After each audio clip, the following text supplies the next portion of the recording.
Combien de livres sur le web marketing ou sur le développement personnel faut-il lire pour pouvoir réussir? C'est une très très bonne question. Et pour ça, je voudrais parler des livres que j'ai lus, de ce que j'en pense et ce que je pense qu'ils pourraient vous apporter. C'est parti.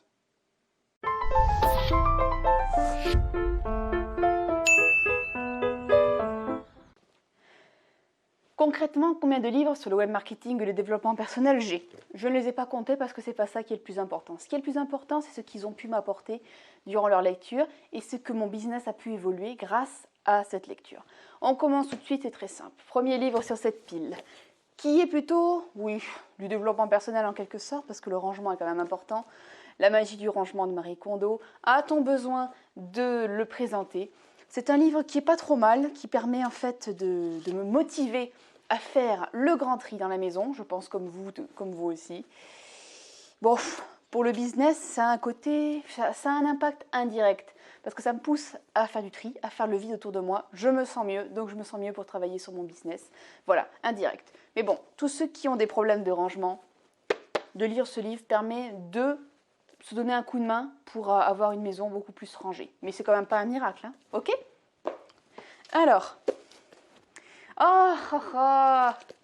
The One.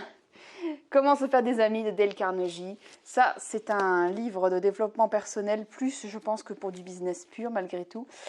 Voilà, ça explique en fait les relations humaines avec les gens, comment est-ce qu'on peut avoir de bonnes relations avec les gens, comment les développer, comment les créer, etc. Et ça, pour du business, c'est extrêmement important. D'accord? Donc, comme vous pouvez le voir, il est très apprécié. Il faut que je le relise quand même pour bien me remettre les principes en tête. Mais bon, ça, pour du business, livre indispensable. Convaincre en moins de 2 minutes. Ceux qui me suivent depuis longtemps savent que les 2 livres que je viens de présenter avec celui-ci sont des livres incontournables pour moi. Ça, c'est pour apprendre à convaincre les gens, comment ça marche, le fait de convaincre, etc. Bref, ça, c'est un livre incontournable pour faire du business. Alors, ça, c'est plutôt un roman ou une nouvelle, ça dépend qu'on appelle ça. L'homme qui voulait être heureux de Laurent Gounel. Ça, c'est du développement personnel à l'état pur. En fait, c'est un livre qui m'a pas fait prendre conscience de beaucoup de choses, mais il a souligné vraiment les choses que je pensais au niveau des relations, de ce que l'on pense de soi, de notre vision de soi, de notre impact sur les autres, bref, comment pouvoir changer pour peut-être changer le monde à l'avenir. Donc ceux qui s'intéressent au développement personnel, ce livre, très bien écrit, il se lit quasiment d'un seul coup, il est super. Ça, le livre qui pour moi a un double goût, un goût très amer et un goût intéressant.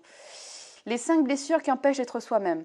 Alors, je trouve que les 5 blessures en question sont bien expliquées. Mais après, pour ce qui est de guérir de ces 5 blessures, je ne l'ai pas lu en entier, comme vous pouvez voir. C'est peut-être pour ça que je n'ai pas vu comment guérir de ces blessures.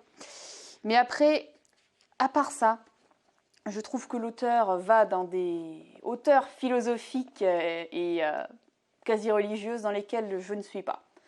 Donc voilà. Pour les 5 blessures dont elle parle, en soi, ça va. Mais pour le reste, non, je ne suis pas. Donc je pense que je vais le terminer et que je vais passer la main. Sun Tzu, l'art de la guerre.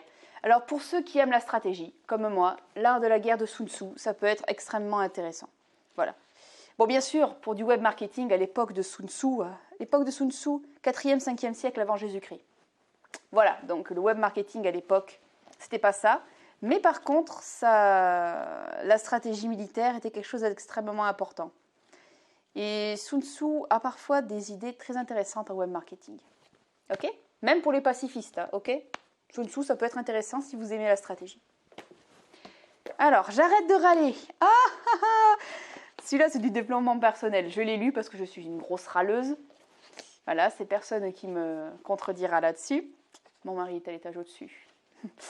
Et donc, lui, peut être intéressant à lire pour ceux qui veulent améliorer un peu leur caractère et leur relation aux autres.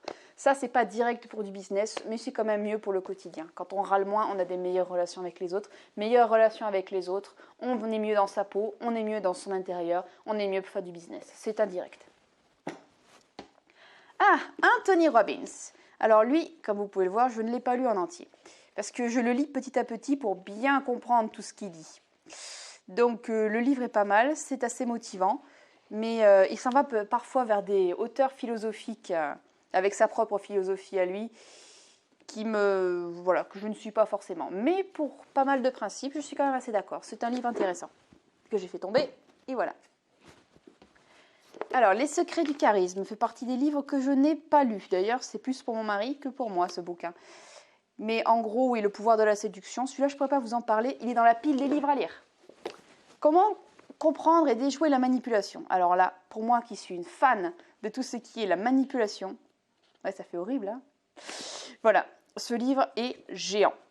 Donc, ça vous fait comprendre en fait comment fonctionne la manipulation, comment faire certaines choses, mais bon, pas des choses particulièrement immorales, hein. Voilà, ce livre peut être très intéressant pour le business, pour écrire des pages de vente ou alors savoir comment mieux se comporter, comment mieux argumenter dans certaines situations, etc.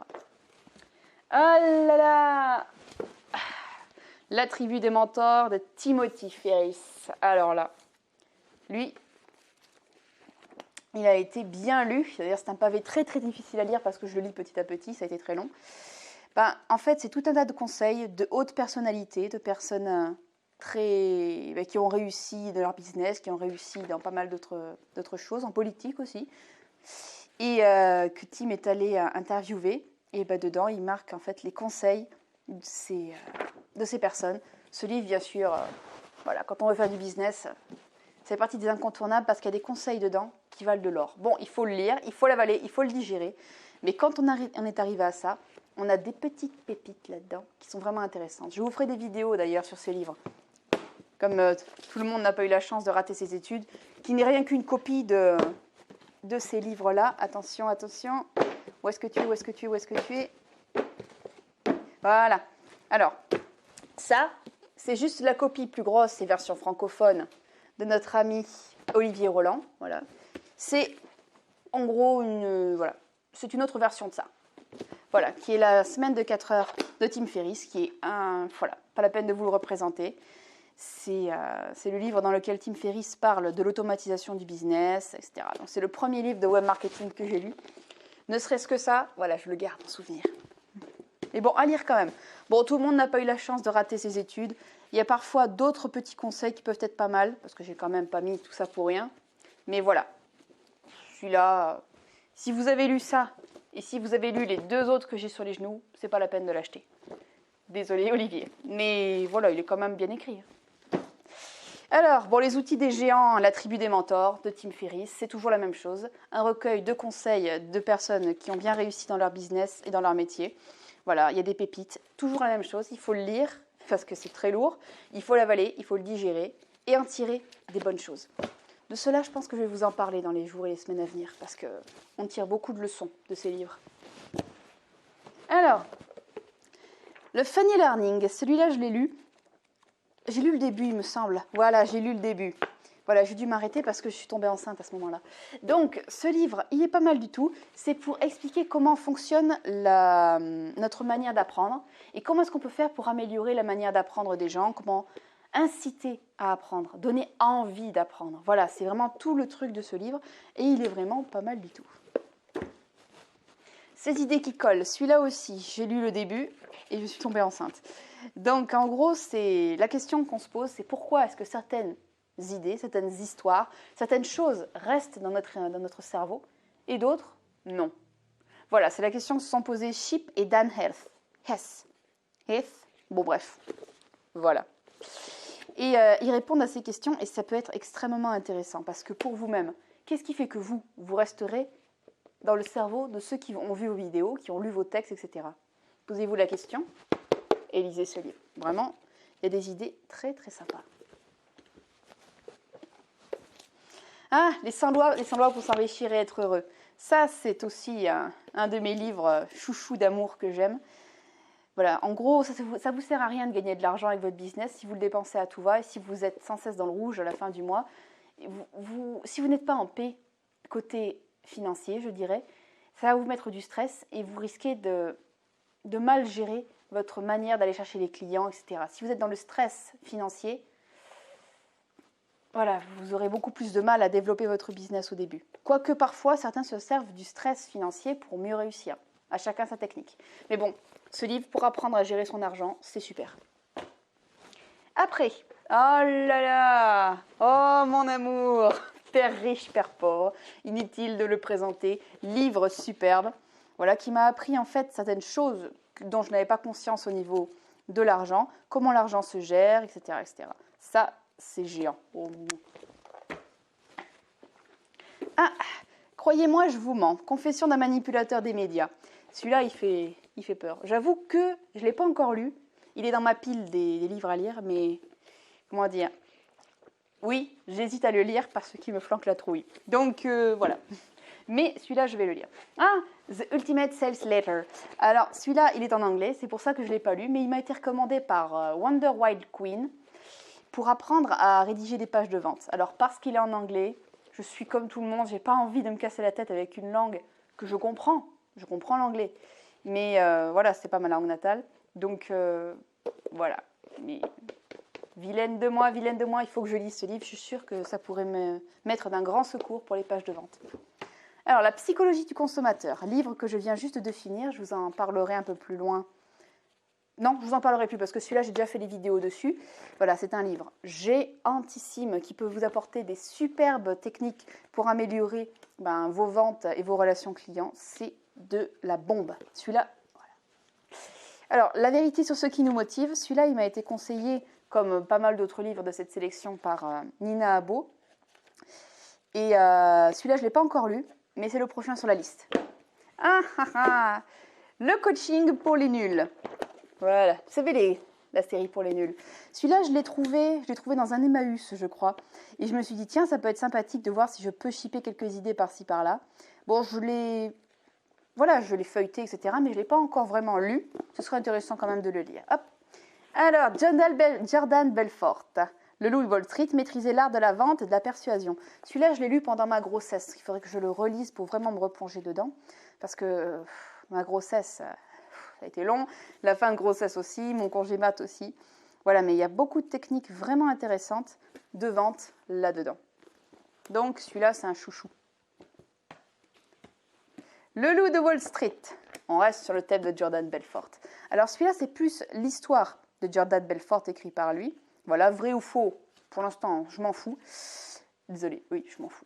Et donc, lui, il y a parfois des petites pépites au niveau web marketing, mais attention, ça, j'en ai parlé dans une vidéo où je présentais le livre, il y a des moments trash, d'accord? Donc, pour ceux qui n'aiment pas le trash, voilà, c'est parfois bien gras, ok? Donc, cela, pour ceux qui ne craignent pas le trash et le bien gras, ça peut être intéressant. Il y a quelques pépites à prendre pour votre business. Merci, Jordan. L'art du minimalisme. Celui-là, je l'ai lu une fois, je l'ai bien travaillé, je l'ai bien surligné, etc. Ça, c'est comme le livre de Marie Kondo sur le rangement. Donc, j'avoue que j'ai plutôt une nature un peu cistercien. Donc, j'aime bien quand il y a de l'espace autour de moi. En gros, si je m'écoutais, je vivrais dans une cellule avec juste un lit, une table. Et voilà, les objets autour de moi, ça me stresse. Donc, moins il y a d'objets autour de moi, mieux je me sens, mieux je suis pour le business. Voilà, c'est très simple. Donc, c'est pour ça que ce genre de livre m'a donné un bon petit coup de pouce au début. Voilà, mais il y a 2-3 ans quand même que ça m'a donné ce coup de pouce. Donc, pour ceux qui sont dans mon genre, ce livre peut vous aider à vous sentir mieux. Et comme vous vous sentez mieux, le business va mieux. Alors lui, ça se demandait pourquoi il est encore là. Le Miracle Morning Routine. Donc, depuis que je suis tombée enceinte, bien sûr, la Miracle Morning, parce que quand on est enceinte, on est crevé, on n'a pas forcément la motivation pour faire ce genre de choses. Mais au fond, le livre est pas mal, le principe est pas mal du tout. Mais faire tout un pavé pour expliquer une petite méthode qui aurait pu se mettre sur quelques phrases, voilà, il répète beaucoup de choses. Il vend bien son produit, ce bouquin. C'est un bon vendeur, Al Elrod. Voilà. Donc, oui, si ça vous intéresse, lisez-le, mais ne l'achetez pas. Empruntez-le à quelqu'un qui l'a déjà acheté. Je trouve que... Ah ouais, quasiment 17 € pour ça. Voilà, ne l'achetez pas, empruntez-le. Et puis voilà, et voyez ce que vous pouvez en tirer. Alors, oh là là, le livre cité depuis des années, que j'ai jamais réussi à aller au-delà de ça. Ah là là, un livre sur la méditation. Donc ça m'aide beaucoup à vider un petit peu mon cerveau et à me poser. Donc celui-là, il va dans la pile des livres à terminer de lire, parce que sinon, voilà. Ah, le marketing émotionnel. Ça, c'est un livre géantissime. Je vous en ai déjà parlé sur cette chaîne.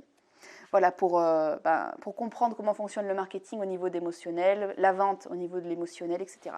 Ce livre, c'est un géant. Et c'est Nina qui me l'a conseillé. Un grand merci parce que c'est vraiment de la bombasse. Celui-là, je vais le mettre là parce que faut que je le retravaille. Ah, un roman de Paolo Coelho. Bref, voilà. L'alchimiste. Bon, ça fait partie du développement personnel. C'est très bien écrit. Voilà, c'est un livre qui bouscule un petit peu les croyances communes. Et je pense que vaudrait mieux s'arrêter là, sinon je vais raconter l'histoire. Donc, voilà, c'est un livre qui est très bien écrit, qui apporte beaucoup de choses. Franchement, je l'ai bien aimé. Et pour terminer, le dico illustré des gestes. Ça fait partie de mon côté de personnes qui aiment la manipulation, qui aiment comprendre ce que l'autre en face de moi a au fond de son cerveau. Voilà, qui aiment maîtriser... Attends, il n'y a pas un dessin de... Non, mais attendez, là. Je rêve ou vous reconnaissez ce personnage? Si vous reconnaissez, dites-moi, parce que j'ai l'impression que c'est quelqu'un qu'on a bien connu. Voilà. Donc, c'est un livre qui parle, en fait, des différentes positions, des différentes attitudes, ce qu'elles veulent dire, etc. Donc ça, je le feuillette une fois de temps en temps, ça peut être très intéressant. Au final, vous pouvez voir si vous êtes amusé à compter. Moi, je ne l'ai toujours pas fait. Donc, les livres, ça peut être très bon pour votre business, très bon pour votre cerveau, très bon pour votre équilibre personnel. Je vous incite fortement à lire. J'ai fait une vidéo qui retrace un petit peu tous les bénéfices qu'il y a à lire pour soi et pour son business. Franchement, allez-y. Si vous ne voulez pas acheter ces livres, empruntez-les à votre bibliothèque, empruntez-les à quelqu'un. Voilà, achetez-les en e-book si vous voulez les payer moins cher. Bref, il y a plein de moyens, plein d'astuces pour pouvoir acheter ces livres moins chers. Voilà. Je vous incite encore une fois à lire. Je vous souhaite le meilleur pour votre business et je vous dis à la prochaine fois pour une nouvelle vidéo. Ciao!